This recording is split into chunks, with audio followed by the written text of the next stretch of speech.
খাগড়াছড়িতে সন্ত্রাসী কর্মকাণ্ডের অভিযোগে অভিযান চালিয়েছে বাংলাদেশ সেনাবাহিনীর একটি বিশেষ দল। সকাল 9:30টার দিকে জেলা সদরের শান্তিনগর এলাকায় এ অভিযান চালায় সেনাবাহিনীর গুইমারা আর্টিলারি ব্রিগেডের সিন্দুকছড়ি জোনের সদস্যরা।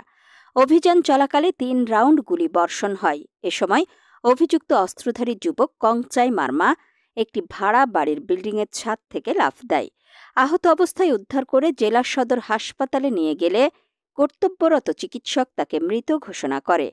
প্রত্যক্ষদর্শী ও স্থানীয়দের সূত্রে জানা যায়, সকালে শান্তিনগর এলাকায় সেনাবাহিনীর কয়েকটি গাড়ি দেখতে পান তারা। এর কিছুক্ষণ পর 3 রাউন্ড গুলির শব্দ শুনতে পান। ধারণা করা হচ্ছে ওই এলাকার একটি ভাড়া বাসায় অস্ত্রধারী সন্ত্রাসী অবস্থান করছেন। এমন খবরে সেনাবাহিনী আসলে তাদের লক্ষ্য করে গুলি ছোড়ে কংচাই মারমা।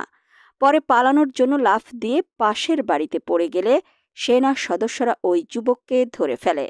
তার কাছ থেকে একটি 9 মিলিমিটার পিস্তল এবং 5 রাউন্ড গোলাবারুদ উদ্ধার করে সেনাবাহিনী। সূত্র বলছে, কংচাই মারমা মগ লিবারেশন পার্টির প্রধান। তার বাড়ি সিন্দুকছড়িতে।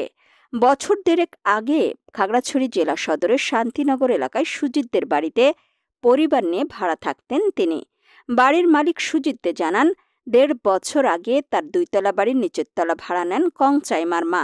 ভাড়া বাড়িতে কংচাই মারমার স্ত্রী, ছেলে ও মেয়ে থাকতেন। মাঝে মধ্যেই কংচাই মারমা চট্টগ্রাম থেকে এসে পরিবারের সাথে থাকতেন। খাগড়াছড়ি সদর থানার ভারপ্রাপ্ত কর্মকর্তা আব্দুল বাতেন মৃধা জানান, কংচাই মারমার শরীরে কোনো ধরনের আঘাত বা নির্যাতনের চিহ্ন নেই। ধারণা করা হচ্ছে পালানোর জন্য লাফ দিতে গিয়ে হার্ট অ্যাটাকে মারা যেতে পারেন তিনি। এ বিষয়ে পুলিশ ও নিরাপত্তা বাহিনীর আইনগত প্রক্রিয়া চলমান রয়েছে। এর আগে ভোর 6টার দিকে সেনাবাহিনীর সিন্দুকছড়ি জোন কর্তৃক মানিকছড়ি উপজেলার গাড়িটানা এলাকায় একটি অভিযান পরিচালিত হয়।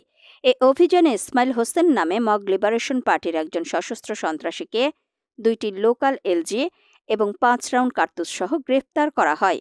ইসমাইলের দেয়া তথ্যের ভিত্তিতে তাৎক্ষণিকভাবে মগ লিবারেশন পার্টির শীর্ষ সন্ত্রাসী কংচাই মারমাকে আটক করার জন্য খাগড়াছড়ি শহর এলাকার শান্তিনগরে অভিযান পরিচালনা করে সেনাবাহিনী।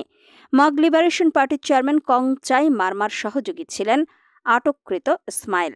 জানা গেছে, চলতি বছরের 19 এপ্রিল মানিকছড়ি উপজেলার ময়ূরখিল এলাকায় মোবাইল টাওয়ার মেরামতকারী একজন টেকনিশিয়ান সহ 2 জন অপহৃত হন।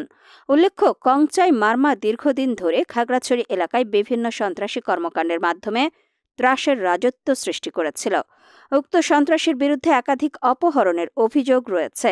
বাংলাদেশ সেনাবাহিনী পার্বত্য অঞ্চলের শান্তি, নিরাপত্তা ও স্থিতিশীলতা বজায় রাখতে অঙ্গীকারাবদ্ধ এবং সন্ত্রাস দমনে এ ধরনের অভিযান অব্যাহত থাকবে।